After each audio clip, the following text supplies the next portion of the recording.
നമുക്കൊരു egg role ഉണ്ടാക്കാം. Egg role എന്ന് വെച്ചാൽ ഇതൊരു എഗ് ഓംലെറ്റ് റോൾ എന്ന് വേണേൽ നമുക്ക് പറയാം. ഇതൊരു കൊറിയൻ ടൈപ്പ് ഓഫ് ഡിഷാണ്.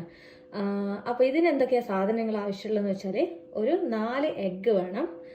വലിയതാണ് ഈ 4 എഗ്ഗ്. ചെറുതാണെങ്കിൽ ഒരു 5 എണ്ണം വേണം. പിന്നെ ഒരു 1/4 കപ്പിൻ്റെ അടുത്ത് ക്യാരറ്റ് ഞാൻ ഗ്രേറ്റ് ചെയ്തതാണ്.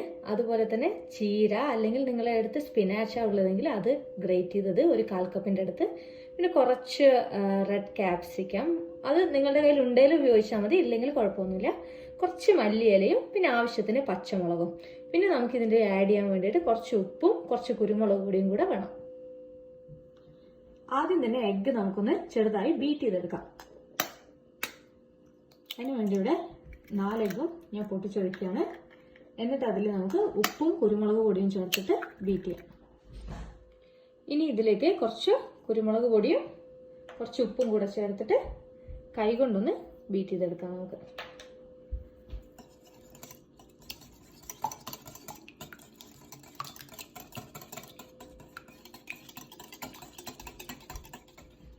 ഇനി ഇതിലേക്ക് നമ്മൾ കട്ട് ചെയ്ത് വെച്ച സാധനങ്ങൾ ഓരോന്നായിട്ട് ചേർക്കാം. ആദ്യം തന്നെ ഞാൻ പച്ചമുളക് ചെറുതായി കട്ട് ചെയ്താണ്, അത് ചേർക്കുകയാണ്. പിന്നെ നമ്മൾ കട്ട് ചെയ്ത് വെച്ച ചീരയില, ക്യാപ്സിക്കം,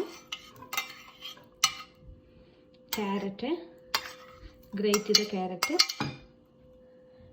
പിന്നെ ഞാൻ മല്ലിയിലയും ഇതുപോലെ ചെറുതായിട്ട് കട്ട് ചെയ്തിട്ടുണ്ട്, അതും ഇതിലേക്ക് ആഡ് ചെയ്യാണ്. ഇനി ഇത് നന്നായിട്ട് ഒന്നുകൂടെ മിക്സ് ചെയ്യാം. അപ്പം ഞാനൊരു പാൻ ഇവിടെ സ്റ്റൗവിൻ്റെ മേലെ വെച്ചിട്ടുണ്ട്. ഇനി അതിലേക്ക് കുറച്ച് ഓയിൽ ഒഴിക്കാം. ഈ ഫ്ലെയിം എപ്പോഴും സിമ്മിലാക്കിയിടാൻ ശ്രദ്ധിക്കുക. നമ്മളുടെ ഈ ഓംലെറ്റ് കരിഞ്ഞു പോകാതെ നിൽക്കാൻ അത് ഹെൽപ്പ് ചെയ്യും. ഇനി നമ്മുടെ ആ മിക്സ് ഞാൻ ഒഴിക്കാൻ വേണ്ടി ഒരു ചെറിയൊരു മഗ്ഗിലേക്ക് മാറ്റിയിട്ടുണ്ട്. ഇനി ഇതിലേക്ക് കുറച്ച് ഒഴിച്ചു കൊടുക്കാം.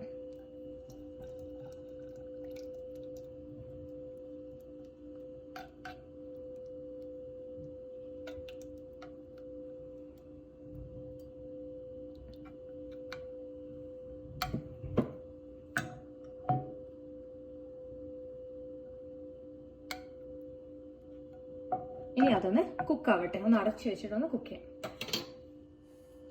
ഇതിപ്പോ ഇവിടെ കുക്കായിട്ടുണ്ട്. നമുക്കിനി ഇതൊന്ന് റോൾ ചെയ്തെടുക്കാം. സൂക്ഷിക്കുക, നല്ല ചൂടുണ്ട് ഇതിന്.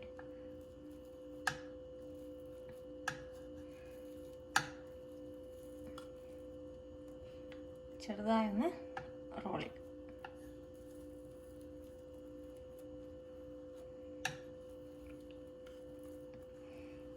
ഇനി ഇതൊരു സൈഡിലേക്ക് മാറ്റിയിട്ട് നമ്മുടെ നേരത്തെ ബാക്കിയുള്ള മിക്സ് കുറച്ചുകൂടെ ഒഴിച്ചു കൊടുക്കാം.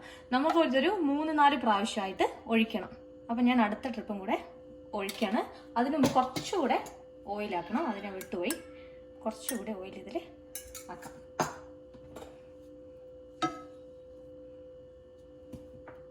കുറച്ചുകൂടെ ഒഴിക്കുകയാണ്.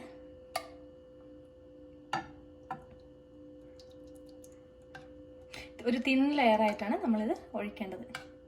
അപ്പോൾ ഈ ഒഴിക്കുന്നത് മറ്റേതിൻ്റെ എൻഡിൽ ടച്ച് ചെയ്ത് വേണം ഒഴിക്കാൻ. ഞാനിപ്പോൾ ഒരു ലെയറൂടെ ഒഴിച്ചിട്ടുണ്ട്. ഇനിയും എൻ്റെ കയ്യിൽ മിക്സ് ബാക്കിയുണ്ട്.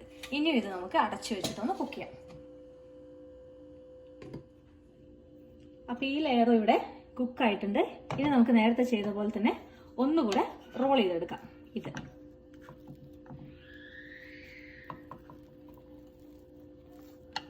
നല്ല ചൂടുണ്ട്.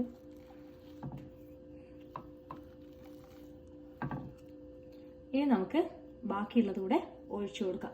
ഞാനിത് ഒന്ന് ഇങ്ങനെ മറിച്ചിട്ടാണ്, അപ്പം നമുക്ക് കറക്റ്റായിട്ട് കിട്ടും. ആ സൈഡ് ചെറുതായതുകൊണ്ട് ഞാനത് റോൾ ചെയ്യുമ്പോൾ ശരിക്കും ഇതിൽ സ്റ്റിക്ക് ആവാൻ ചാൻസ് ഇല്ല. അപ്പോൾ കുറച്ചുകൂടെ ഓയിൽ ഞാൻ ഒഴിക്കുകയാണ്. അപ്പം ഞാനിവിടെ ഓയിൽ ഒഴിച്ചിട്ടുണ്ട്. ഇനി മിക്സിൽ ബാക്കിയുള്ളത് കുറച്ചുകൂടെ ഒഴിച്ചു കൊടുക്കാം. എപ്പോഴും നമ്മുടെ ഫ്ലെയിം ലോ ഫ്ലെയിം ആയിരിക്കണം. ഹൈ ഫ്ലെയിമിലാവും തോറും ഇത് പെട്ടെന്ന് കരിഞ്ഞു പോകും. ഞാനിത് ഇങ്ങനെ ഒഴിക്കുകയാണ്. എനിക്കിനി ഒരു പ്രാവശ്യം കൂടെ ഒഴിക്കാനുള്ള മിക്സ് ബാക്കിയുണ്ട്. ഇത് നമുക്ക് അടച്ചു വെച്ചിട്ട് ഒന്ന് കുക്ക് ചെയ്യാം. ഇതും ഇവിടെ കുക്കായിട്ടുണ്ട്. നല്ല കളർഫുൾ ആയ ഓംലെറ്റ് ആണ്. ഇനിയും നമുക്കിത് റോൾ ചെയ്തെടുക്കാം നേരത്തെ ചെയ്ത പോലെ തന്നെ.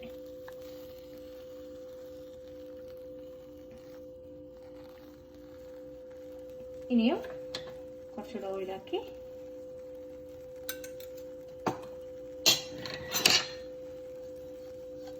ഇനി ബാക്കിയുള്ള മിക്സും കൂടെ ഞാൻ ഒഴിക്കുകയാണ്.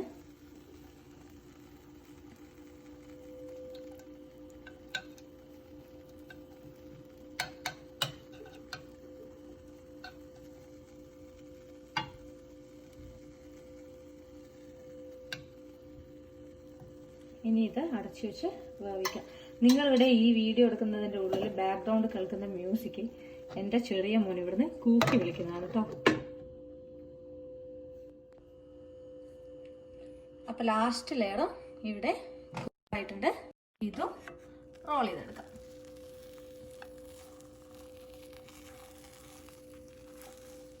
ഇതിനെയൊന്നും ഒരു 30 സെക്കൻഡ്സ് ഒന്നവിടെ ഒന്ന് കുക്കായി, എന്നാൽ ശരിക്കും അവിടെ സ്റ്റിക്കായി നിൽക്കും. ഇതൊക്കെ ഇവിടെ കുക്കായിട്ടുണ്ട്. നമുക്കിനി ഇതൊരു പ്ലേറ്റിലേക്ക് മാറ്റാം. അപ്പം നമ്മുടെ എഗ് റോൾ ഓംലെറ്റ് ഇവിടെ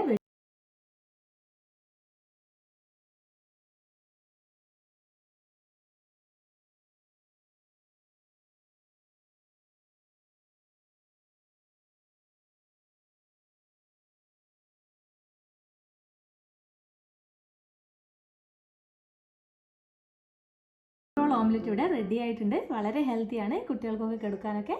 എല്ലാവരും ട്രൈ ചെയ്ത് നോക്കുക. കൂട്ടത്തിൽ മറക്കാതെ എൻ്റെ ചാനലും സബ്സ്ക്രൈബ് ചെയ്യുക.